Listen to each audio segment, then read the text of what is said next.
Avodah Zara Daf Ain. Ce daf traite beaucoup de halachot, de vin, à savoir dans quel cas il est interdit. D'ailleurs, la Gemara elle commence par un premier cas, et puis ensuite il y a beaucoup d'histoires. On voit que les Amoraïm ont permis le vin malgré que, a priori, il y avait un petit rachash de craindre que le goy a touché le vin, et quand même, et on verra plusieurs chidushim, pourquoi est-ce que les Amoraïm ont décidé quand même de ne pas craindre que le goy ait touché et de permettre le vin. Première halakha d'abord avant les histoires que la Gemara dit. Des juifs qui sont assis avec une zona goya, est-ce que on craint qu'ils l'ont laissé toucher le vin ou pas? L'halakha est qu'ils font attention quand même au vin, puisque ce Yetzirah est plus faible et donc est moins fort que l'autre, et donc même si il se laisse à leur Yetzirah de s'asseoir avec elle, mais il ne la laisse pas toucher le vin. Tandis que dans le cas contraire, si elle est juive et elle est assise parmi des goïms, le vin est interdit. Ensuite, la Gemara ramène une première histoire qui dit un goy qui est rentré dans la pièce dans la cave où se trouve le vin et a fermé la porte derrière lui, et il s'est trouvé entre les tonneaux de vin. Si on le voit dans la fente de la porte, le vin est permis, mais si le goy se trouve des côtés, le vin est interdit. Deuxième histoire, un juif qui habitait à l'étage et le goy qui habitait au rez-de-chaussée. Le vin se trouvait avec le goy au rez-de-chaussée et était surveillé par le juif qui était à l'étage. Et puis ils ont entendu un bruit de dispute à l'extérieur. Ils sont les deux sortir voir ce qui se passe. Le goy est revenu en premier. Le vin est quand même permis, puisque le goy craint que le juif est déjà revenu avant lui. Troisième histoire. Les deux histoires suivantes disent un principe qu'un goy qui se trouve parmi les bouteilles de vin, parmi les cruches, les tonneaux, si il a peur de toucher le vin, parce que il sait que s'il risque de toucher, il sait que s'il va toucher le vin, on va le prendre pour un voleur, et on risque de le traîner en justice même. Dans ce cas-là, le vin est permis. Mais si le goy va trouver un prétexte pour expliquer pourquoi est-ce qu'il a osé rentrer et s'occuper de rentrer dans cette pièce et de faire ce qu'il a envie là-bas, le vin est interdit. Autre histoire que raconte la Gemara, le juif est sorti, il a entendu des gens faire la tfila, il est sorti faire avec la tfila, le vin est permis, parce que le goy craint que le juif, en se rappelant de son vin, il va revenir tout de suite et il va laisser la tfila.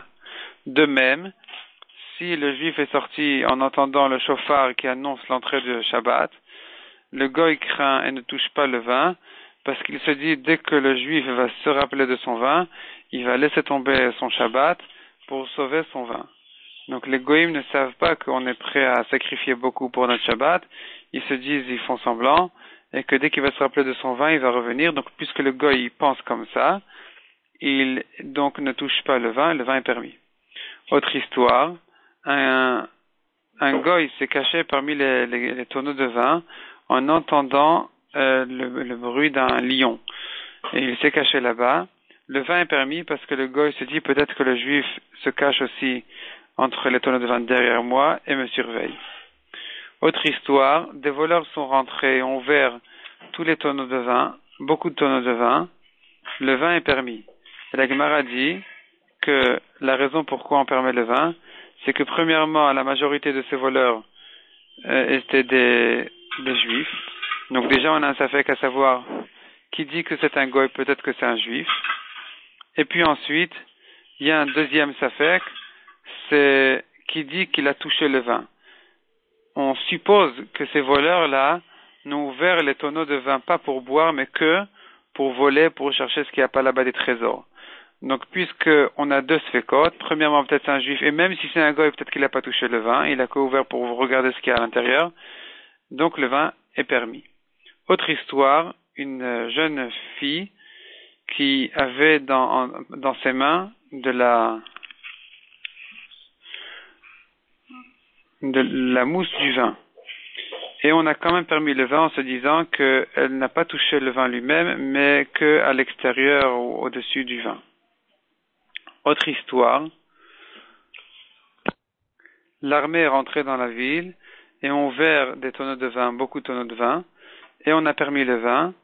La Gemara dit, soit parce que la majorité de ces gens-là étaient juifs, soit même s'ils étaient des goïms, puisque on est pratiquement certain qu'ils n'ont ouvert tous ces tonneaux-là que pour voler et pas pour boire, puisqu'ils en ont ouvert beaucoup plus que ce qu'ils avaient besoin pour boire.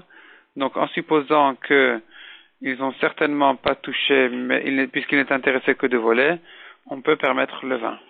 Autre histoire, une vendeuse juive de vin a confié la clé du vin à une goya. Le vin est permis, puisque la goya n'a pas été confiée à garder le vin, mais qu'à garder la clé. Donc elle n'ose pas ouvrir le vin. D'ailleurs, la Gemara dit que même en ce qui concerne les taharot, c'est-à-dire celui qui garde sa nourriture betahara, s'il a laissé la clé à un tamé ou à quelqu'un qui ne fait pas attention à la tahara, eh bien, il n'a pas à craindre qu'il a ouvert l'armoire de la nourriture et a touché, a rendu tamé, puisqu'il n'a pas été confié sur la nourriture, mais que sur la clé. Donc, Kalvachomer à propos du NSR, où la Gemara explique que la halakha est moins stricte que les taharot, ici Kalvachomer qu'ici aussi, on doit permettre le vin. Et finalement, la Gemara ramène une marloquette entre Rav et Rabbi Yochanan en ce qui concerne une cour qui appartenait à un homme qui fait attention à la Tahara et à un Mahares. Ils ont fait une petite barrière pour séparer le côté du Chaver, donc celui qui fait attention à la Tahara, d'un côté, et de l'autre côté, le Mahares. Et puis le Chaver, donc celui qui fait attention à la Tahara, a laissé ses fruits de son côté-là, mais le Hamaret risque de les toucher, puisque à portée de main, il peut les toucher, en restant même de son côté. Selon Rav, tout est tamé. Selon Rabbi Yochanan, tout est taor.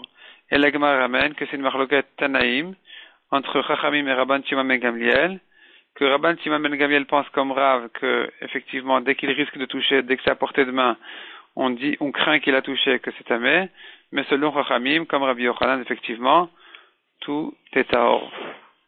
On ne craint pas qu'il a touché, qu'il a rendu impur les taorot, mais tout reste taor.